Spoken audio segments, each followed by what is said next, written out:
Hi viewer சூப்பரான update friends. நம்ம கார்த்தியை பிடிச்சிருந்தா மறக்காமல் நம்ம சேனலுக்கு லைக் பண்ணிவிட்டு சப்போர்ட் பண்ணுங்கள் ஃப்ரெண்ட்ஸ். ஒரு பக்கம் பார்த்தீங்கன்னா நம்ம கார்த்தி நினச்சபடியே கோவில் கலச பூஜை நல்லபடியாக நடந்துருது. கோவில் கலச பூஜை நடந்து முடிஞ்சதுக்கப்புறம் ரேவதியும் கார்த்தியும் தனியாக நின்று பேசுகிறாங்க. இதே மாதிரி ரேவதி நம்ம நடந்துக்கலாம், கண்டிப்பாக உங்கள் அம்மா மனசு மாத்திர வரையும் நம்மளுக்கு நம்ம இப்படியே பேசிக்கிட்டு இருக்கலாம்னு சொல்கிறாங்க. நம்ம கார்த்தி சொன்னதை கேட்டு ரேவதிக்கு அப்படியே சந்தோஷம் தாங்கல. சரிங்க மாமா, நீங்கள் என்ன சொன்னாலும் ஓகே மாமா அப்படின்னு சொல்லிடுறாங்க. அதுக்கப்புறம் ரேவதியை பார்த்து கார்த்தி ஒரு சின்ன ஸ்மைல் பண்ணுறாங்க. இது செம்மையாக இருக்குன்னு சொல்லலாம். அதே மாதிரி ரேவதி பார்த்தீங்கன்னா காத்தினா சரிங்க மாமா நான் வரேன் மாமா அப்படின்னு சொல்லிட்டு போயிடுறாங்க. அதுக்கப்புறம் பார்த்தீங்கன்னா ராஜராஜனுக்கு எல்லாத்துக்குமே ஒரு அதிர்ச்சியாக இருக்குது. என்னடா இப்படி சொல்லிட்டாங்களே, என்னடா பண்ண போகிறோம் அப்படின்னு சொல்லிட்டு யோசிக்கிறாங்க.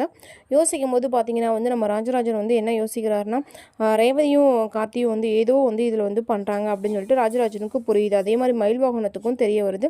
மயில் வாகனமும் ஓரளவு யூகிக்கிறாரு.